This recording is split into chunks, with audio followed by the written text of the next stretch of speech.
आज जो है लाइन्स और एंगल का पार्ट नंबर 2 यानी इंट्रोडक्शन जो मैंने आपको दी थी पार्ट नंबर उसी पे कंटिन्यू टॉपिक चल रहा है। तो आज हम डिस्कस करेंगे corresponding angles, alternate interior angles, exterior alternate exterior angles and को इंटीरियर एंगल्स।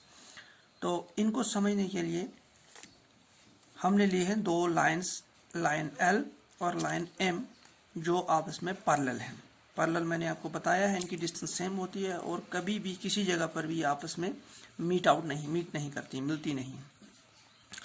और उसके बाद एक ट्रांसवर्स लाइन खींची है line N, line L M parallel है और लाइन N जो है वो ट्रांसवर्स लाइन है। तो जब ये ट्रांसवर्स लाइन जब L और M को कहीं पे कट करती है यानी जहाँ पर इंटरसेक्ट करती है वहाँ पर कुछ एंगल्स बनते हैं। जैसे ये एंगल 1 है, एंगल 2, एंगल 3, 4 और M पे बना है 5, 6, 7 और 8। अब बताना है ये जो 8 एंगल बने हैं इनमें corresponding alternate interior, alternate exterior और को इंटीरियर एंगल्स कौन कौन से होते हैं इनको समझने की ज़रूरत है, क्योंकि जो हमारे पास आगे क्वेश्चन में भी हमें समझने पड़ेंगे। पहली बात है कॉरस्पॉन्डिंग एंगल्स। एंगल्स तो आपको पता ही है कि जहाँ पर दो लाइंस, दो या दो से ज़्यादा डाइवर्ज होती हैं और वो जो एक कोण बनता है उसे हम एंगल कहते हैं।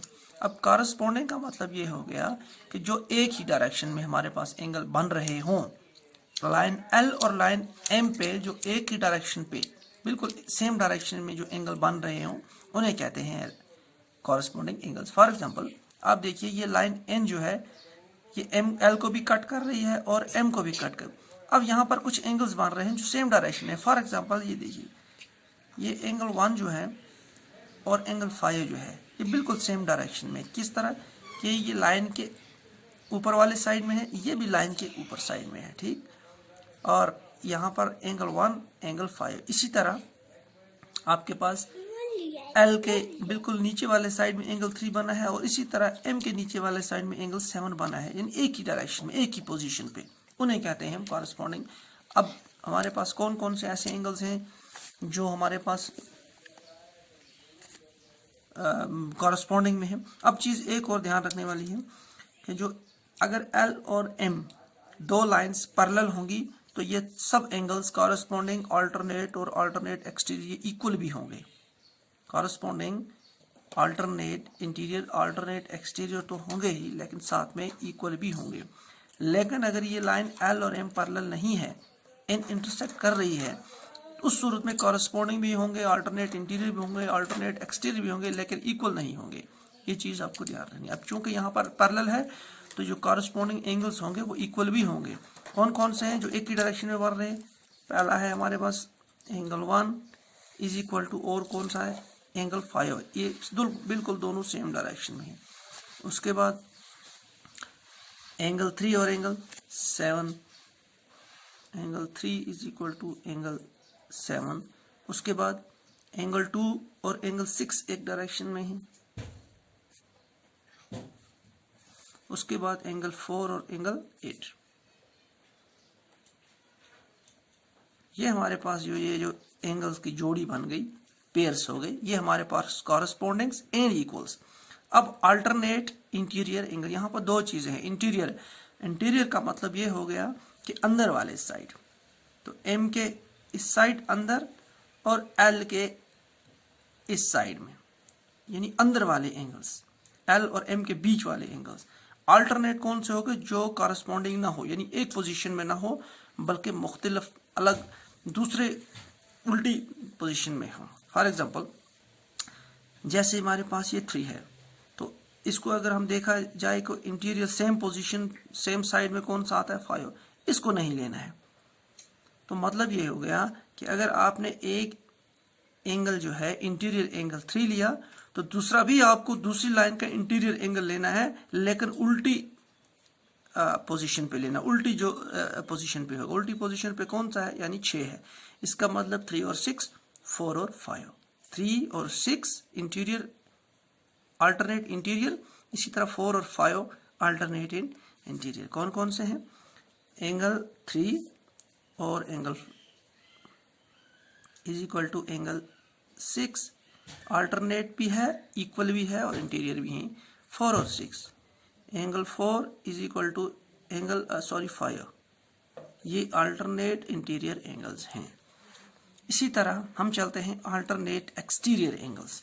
अल्टरनेट एक्सटीरियर एंगल्स, तो अल्टरनेट बिल्कुल इसी तरह से आएगा, जो उल्टी पोजीशन में हो यानी कॉरस्पॉन्डिंग ना हो। लेकिन एक्सटीरियर का मतलब हो गया अब हमें बाहर वाले साइड देखना है, एल के भी बाहर और एम के भी बाहर। तो एल के बाहर अगर हम 1 लेते हैं, ठीक है, तो इसका मतलब है अगर हम एन के इस साइड में हमने ये लिया है वो एक वाला एंगल, तो इसका मतलब है यहाँ पर हमें एन के इस साइड में एंगल लेना है। तो इसके इस तरह कौन सा एंगल आता है, एल के एन के इस साइड में अगर एंगल लिया हमने एल के बाहर, तो यानी 1 उठाया हमने, तो ये हो गया एंगल 1। और अब दूसरे साइड में हमें आना है एन के राइट साइड में, तो राइट साइड में तो आ गए। और एम के बाहर कौन सा एंगल आता है, एंगल 8।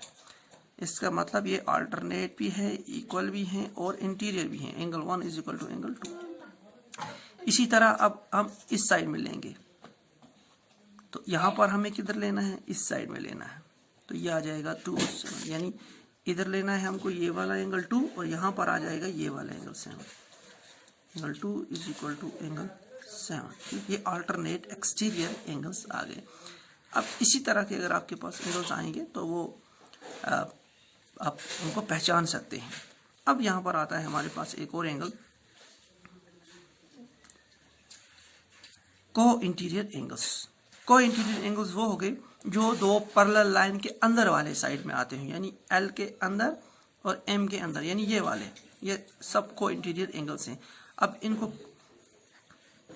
अब इनको करना है जो एक ही पोजीशन लाइन के किसी एक, यानी अंदर एल और एम पैरेलल लाइन के अंदर में आए, लेकिन एन के एक ही पोजीशन, एक ही साइड में, या ये वाले इस साइड लेना है राइट या लेफ्ट साइड लेना है, या तो हमें ये लेना है राइट साइड या लेना है लेफ्ट। तो इसका मतलब है को इंटीरियर एंगल्स। इनसाइड एंगल कौन कौन से, 3 भी है, 4 भी है, 5 भी है, 6 भी है। लेकिन को इंटीरियर एंगल्स कौन से हो गए, जो अंदर तो हों लेकिन इस लाइन के इंटरसेक्टिंग लाइन के एक ही साइड में कौन कौन सा आता है, यानी एक आता है 3 और 5, 4 और 6। तो यानी एंगल 3 प्लस एंगल 5 और कौन सा आता है, एंगल 4 प्लस एंगल 6। यहाँ पर आपको ध्यान रखना है ये आपस में इक्वल नहीं है, लेकिन पैरेलल होने चाहिए। ये अगर ये पैरेलल हैं तो को इंटीरियर एंगल्स 3 और 5 को जब आप प्लस करेंगे तो ये होना चाहिए 180। इसी तरह राइट साइड में एंगल 4 और एंगल 6 को भी हम प्लस करेंगे तो ये होना चाहिए 180। तो ये हमारे पास कुछ इंपॉर्टेंट पॉइंट्स थे जिनको हमने पार्ट सेकंड में डिस्कस किया। लाइन एंड एंगल के corresponding angles, alternative interior angles, alternate exterior angles, को इंटीरियर एंगल्स, इस डायग्राम की मदद से। थैंक्स।